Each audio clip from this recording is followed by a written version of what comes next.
Measurement of length. You are already familiar with some direct methods for the measurement of length. For example, a meter scale is used for lengths from 10 power minus 3 meter to 10 power 2 meter. A vernier caliper is used for lengths to an accuracy of 10 power minus 4 meter. A screw gauge and a spirometer can be used to measure lengths as less as 10 power minus 5 meter.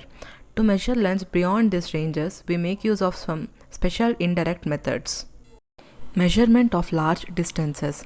Large distances such as the distance of a planet or a star from the Earth cannot be measured directly with a meter scale. An important method in such cases is the parallax method. When you hold a pencil in front of you against some specific point on the background, that is a wall, and look at the pencil first through your left eye, A, closing the right eye, and then look at the pencil through your right eye, B, closing the left eye.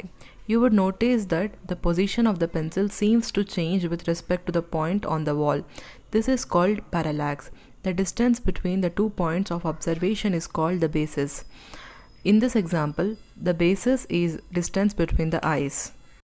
To measure the distance d of a far away planet S by the parallax method, we observe it from two different positions, that is observatories, A and B on the Earth, separated by distance AB, which is equal to small b. At the same time, as shown in figure 2.2, we measure the angle between the two directions along which the planet is viewed at these 2 points. The angle ASB in figure 2.2 represented by symbol theta is called as the parallax angle or parallatic angle. As the planet is very far away, b by d is very much less than 1 and therefore theta is very small. Then we approximately take AB as an arc of length b of a circle with center at S and distance d as the radius AS is equal to BS, so that AB equals small b, which is equal to d theta, where theta is in radians. D is equal to b by theta. Having determined capital D, we can employ a similar method to determine the size or angular diameter of the planet. If small d is the diameter of the planet and alpha the angular size of the planet, the angle subtended by small d at the Earth, we have alpha equals small d divided by capital D. The angle alpha can be measured from the same location on the Earth. It is the angle between two directions when two diametrically opposite points of a planet are viewed through the telescope. Since capital D is known, the diameter small d of the planet can be determined using equation 2.2, that is alpha equals small d divided by capital D. Estimation of very small distances, that is size of a molecule. To measure a very small size like that of a molecule, which is approximately equal 10 power minus 8 meter to 10 power minus 10 meter, we have to adopt special methods. We cannot use a screw gauge or similar instruments. Even a microscope has certain limitations. An optical microscope uses visible light to look at the system under investigation. As light has wave-like features, the resolution to which an optical microscope can be used is a wavelength of light. A detailed explanation can be found in class 12th physics textbook.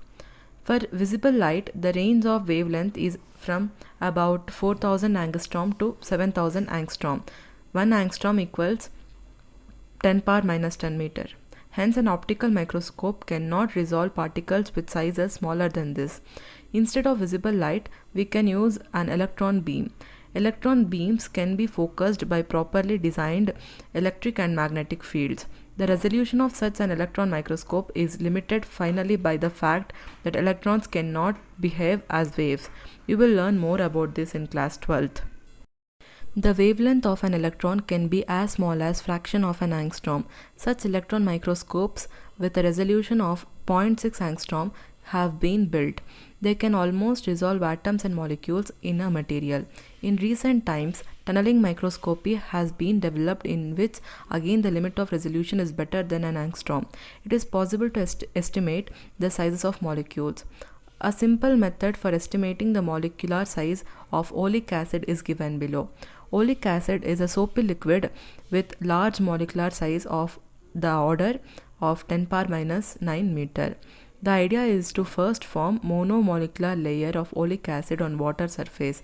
We dissolve 1 centimeter cube of oleic acid in alcohol to make a solution of 20 centimeter cube.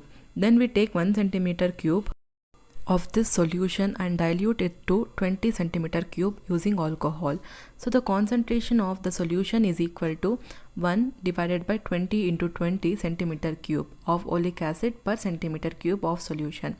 Next, we lightly sprinkle some lycopodium powder on the surface of water in a large trough, and we put 1 drop of this solution in the water.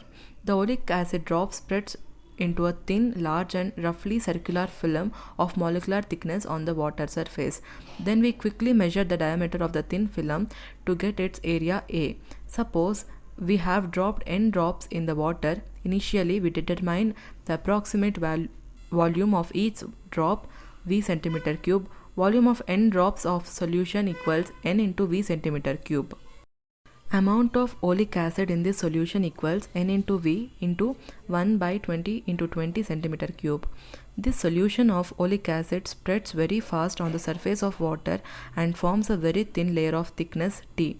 If this spreads to form a film of area A centimeter square, then the thickness of the film T equals volume of the film divided by area of the film, or T equals n into V divided by 20 into 20 A centimeter. If we assume that the film has monomolecular thickness, then this becomes the size or diameter of a molecule of oleic acid. The value of this thickness comes out to be of the order of 10 power minus 9 meter. Range of lengths. The sizes of the objects we come across in the universe vary over a wide range. These may vary from the size of the order of 10 power minus 14 meter of the tiny nucleus of an atom to the size of the order of 10 power 26 meter of the extent of the observable universe. Table 2.3 gives the range and order of lengths and sizes of some of these objects. We also use certain special length units for short and large lengths. These are 1 Fermi equals 10 power minus 15 meter, 1 angstrom equals 10 power minus 10 meter, 1 astronomical unit equals 1 AU. The average distance of the sun from the earth is equal to 1.496 into 10 power 11 meter. 1 light year equals 9.46 into 10 power 15 meter. Distance that light travels with velocity of 3 into 10 power 8 meter per second in 1 year. 1 parsec equals 3.08 into 10 power 16 meter. Parsec is a distance at which average radius of the Earth's orbit subtends an angle of 1 arc second.